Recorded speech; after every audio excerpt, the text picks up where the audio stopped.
Salut!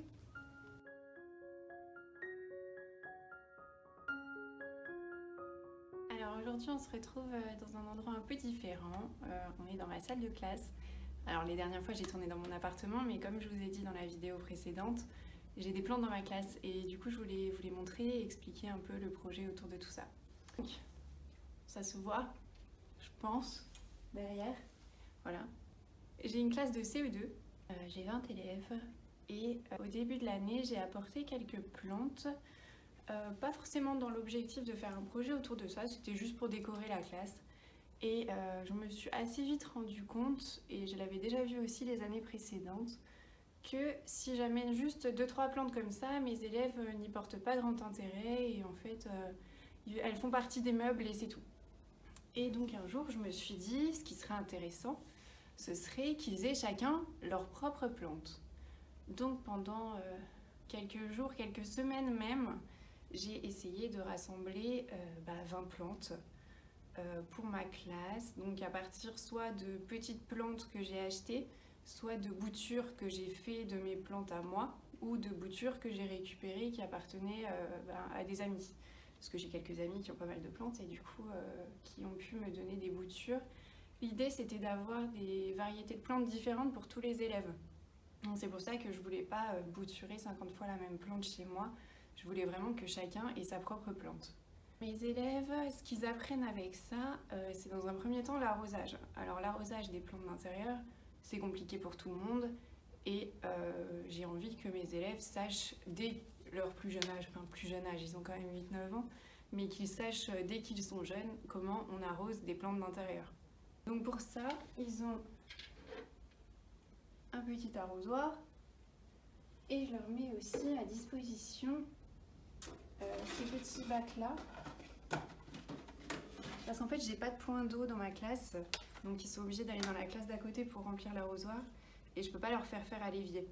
Donc ce que je fais, c'est que j'ai ramené ces petites barquettes là, donc ils prennent leurs plantes, laquelle je pourrais prendre, c'est là, hop, ils prennent leurs plantes. Il y a des cache-pots que j'ai récupérés aussi, hop, ils prennent la plante, d'ailleurs celle-ci il faudrait l'arroser, ils la mettent dans leur pot, ils arrosent, voilà, ils attendent que ça s'égoutte. Ça je leur ai bien expliqué qu'il fallait beaucoup arroser et que ça dépasse, enfin que ça coule des trous, et ensuite ils la remettent à la place. Et je leur ai aussi appris à savoir quand il faut arroser sa plante, parce que c'est loin d'être évident. Surtout que ils ont envie de bien faire, hein, comme tout débutant avec les plantes, ils ont envie de bien faire, donc du coup ils ont envie d'arroser leurs plantes tous les 2 jours. Donc je leur ai vraiment appris à sous-peser leur pot, à vérifier si la terre était bien sèche, etc. Donc ils apprennent ça dans un premier temps. Ce qui a été super intéressant aussi, c'est que quand j'ai apporté les plantes, la plupart étaient non racinées. Donc je les ai mises dans des petits bocaux. Dans les écoles, on a tout le temps des petits bocaux en verre. Enfin tout le temps, la plupart du temps, qui nous servent pour la peinture par exemple. Donc j'avais pris ces petits bocaux-là, je les avais mis dans l'eau et ensuite ils ont pu observer les racines se former. Ce qui est notamment le cas de cette grosse monstera. Voilà, la grosse monstera, c'est une bouture que j'ai récupérée d'un copain qui avait acheté la sienne chez Ikea et qui l'a trouvée trop grande pour son appartement. Donc j'avais récupéré un morceau de la plante. On a observé dans un grand vase les racines se former vraiment de zéro, hein. Et une fois qu'il a commencé à y avoir pas mal de racines, je l'ai apportée en septembre, on a dû la mettre en pot vers novembre à peu près. On l'a mise en pot, elle avait 3 feuilles à la base. Et puis elle a eu des thrips, donc on a dû en couper, mais là elle a bien grandi. Et j'ai même remarqué tout à l'heure qu'elle fait une nouvelle feuille ici. Je ne sais pas si ce sera visible. Voilà. Donc mon élève, quand je lui ai montré ça, il était super content. Et en plus, ce qui est intéressant avec cette monstera, c'est qu'elle n'avait pas du tout de racines aériennes à la base. Donc maintenant, ils savent nommer les racines aériennes, ils savent à quoi ça sert, etc. On a eu des expériences plus ou moins intéressantes. On a eu l'invasion de thrips. Donc mes élèves bon, je ne les ai pas laissés manipuler les produits, etc. pour traiter.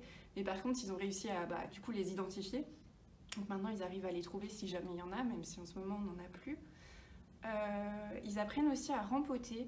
Alors juste ici, j'ai une petite table qui me sert pour prendre des petits groupes. Et du coup, je les prends par 2 ou par 3 et je leur apprends à faire le rempotage. Donc c'est-à-dire, je ramène tous mes pots de culture ils doivent choisir la bonne taille.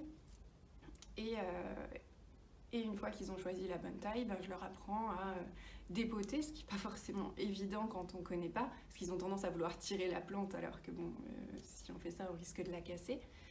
Je leur apprends aussi la composition du substrat, même si je fais très basique, hein, parce que je me dis... en fait, le but, c'est qu'ils ramènent leurs plantes chez eux à la fin de l'année. Donc le but, c'est que si un jour, ils aient à les rempoter, ils ne mettent pas 15 ans avec leurs parents à trouver tous les composants pour composer le substrat. Donc du coup, je leur ramène simplement terreau, perlite. Je leur ai expliqué à quoi servait la perlite, ils sont capables de me le dire maintenant. Je vais vous faire un petit tour des plantes qu'on a dans la classe. Donc comme je disais, il y en a 20, une par enfant et une qui est à moi. Alors, avant de vous les montrer, je voulais vous montrer les dessins qu'ils ont faits. Donc ça, c'était au tout début, quand je les ai apportés, pour qu'ils apprennent comment elles s'appellent et pour qu'ils arrivent aussi bien à la reconnaître et à remarquer les caractéristiques spécifiques qu'elles ont chacune. Je leur ai fait dessiner et écrire le nom de leur plante. Alors l'avocatier est barré parce qu'on a eu un avocatier qui avait des feuilles, mais il est mort pendant les vacances de Noël parce qu'il n'avait pas été arrosé. Et voilà, ils ont donc dessiné toutes les plantes et ils les ont nommées. Il y en a certains pour qui j'ai pas donné le nom latin, par exemple, qu'est-ce que j'avais noté? Il me semble que les misères, je n'avais pas dit, que c'était des tradescrantia, parce que des fois c'est un peu trop compliqué. Donc bon, je leur apprends quand même plus les noms communs que les noms scientifiques.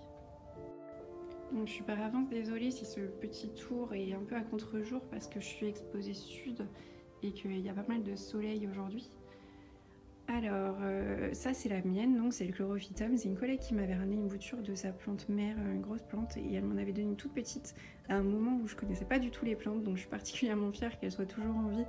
Et elle grandit vraiment beaucoup en ce moment, même mes élèves l'ont remarqué et me l'ont dit. Là, on a une Calathea Fredi qui a été en fleurs il y a quelques semaines. C'était vraiment chouette. Mon élève était ravi, mais c'est vrai que les fleurs de cette Calathea n'ont pas duré très longtemps. Ça a dû durer une semaine et après elles ont fané.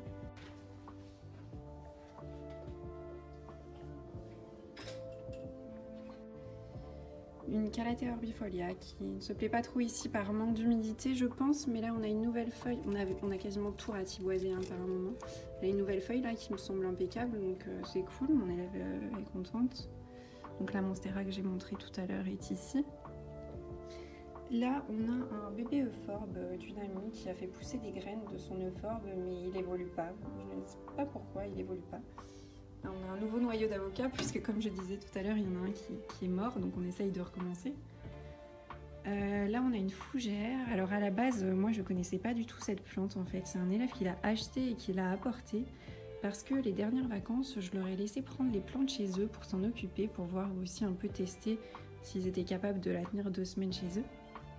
Et en fait, la maman, je pense, voulant bien faire, a rempoté la plante, alors que j'avais pas du tout demandé, sauf qu'elle a rempoté dans un pot sans trou. Donc j'ai expliqué à mon élève qu'elle allait sûrement mourir sous peu. Et c'est arrivé, donc les parents, quand je l'ai rendue pour essayer de la sauver, ils me l'ont jetée à la poubelle. J'ai demandé d'en rapporter une autre et ils ont rapporté cette fougère dont l'entretien m'est inconnu, mais ça fait presque 1 mois qu'elle est là et pour l'instant elle va bien. Après je fais pas trop attention à quelle fréquence mon élève l'arrose, puisqu'ils sont très autonomes là-dessus maintenant, je fais plus trop attention. Là c'est un Pilea, c'est une collègue qui l'a apporté celui-ci parce qu'elle en voulait pas chez elle.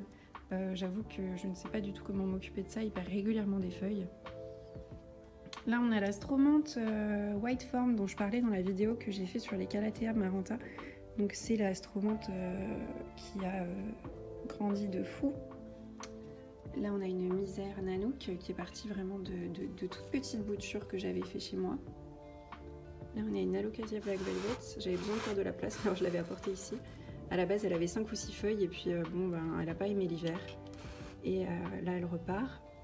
On a là une bouture de ma chaîne de cœur, une autre bouture de chlorophytum d'une amie qui était vraiment tout rikiki au début, donc c'était rigolo parce qu'au début je l'avais mis dans ma classe dans un verre à shooter tellement il était petite. Et puis bon, maintenant elle est super grande, c'était il n'y a pas très longtemps. Hein. Là on a une misère, c'est Brina, donc ça pousse super bien. Après c'est vrai que mon élève a tendance un peu à la casser parce que c'est fragile, donc on est souvent en train de refaire des boutures. D'ailleurs, il me semble que celle-ci... Ouais, c'est bien ce qui me semblait. Il me semble que celle-ci, il faut qu'on remette dans la terre. Donc ça aussi, c'est quelque chose que je leur apprends, à bouturer et repiquer quand c'est nécessaire. Là, on a un philo scandens, tout simple. J'essaye de leur apporter des plantes simples pour éviter qu'elles meurent. Ici, on a un piléa, un bébé piléa de mon ancien piléa. J'en avais fait 2 à ce moment-là. Il y en a un qui est chez moi, il est plus grand, mais parce que je pense que mon élève l'oublie régulièrement. Mais ce qui est rigolo, et ça n'arrive pas du tout chez moi, c'est qu'il y a déjà un rejet alors qu'elle est vraiment petite, la plante. Là, on a une autre bouture d'une autre de mes chaînes de cœur. Là, on a une Maranta Leuconera fascinator. Mon élève est complètement fan de sa plante, c'est un truc de fou. Il la prend souvent sur sa table pour l'observer. Puis elle grandit très bien, aucun souci. Un Syngonium Neon Robusta. L'élève qui l'a, au début, elle s'intéressait pas du tout à sa plante, donc elle avait dépéri. J'ai cru que j'allais l'acheter un vraiment. Et pendant les vacances, du coup, je ne l'ai pas laissé la prendre chez elle parce que je me suis dit que ce serait encore pire. Je l'ai prise chez moi et pendant les 2 semaines, ça s'est super bien passé. Elle a fait des nouvelles feuilles. Et du coup, mon élève étant contente de l'avoir évolué, maintenant elle s'en occupe beaucoup plus.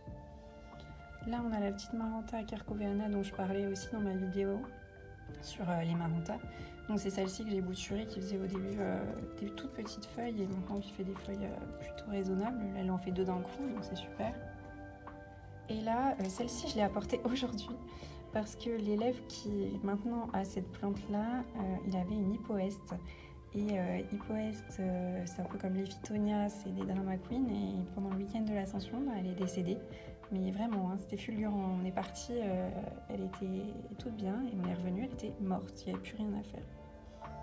Donc voilà pour le petit tour. Donc ça, Misère Zebrina Purple, je crois. Voilà, je vous ai fait faire le tour des plantes, je vous ai expliqué un petit peu ce qu'on faisait avec. Si vous avez des questions, parce que je sais que c'est un petit peu original et que moi il y a des choses qui me paraissent évidentes, n'hésitez pas à les poser en commentaire, je serais ravie de vous répondre. Si jamais il y a des professeurs des écoles qui aimeraient réaliser ce type de projet, je serais ravie aussi d'expliquer les démarches, le matériel nécessaire. Et voilà, n'hésitez pas à liker la vidéo, à vous abonner, et puis je vous dis à bientôt. Salut!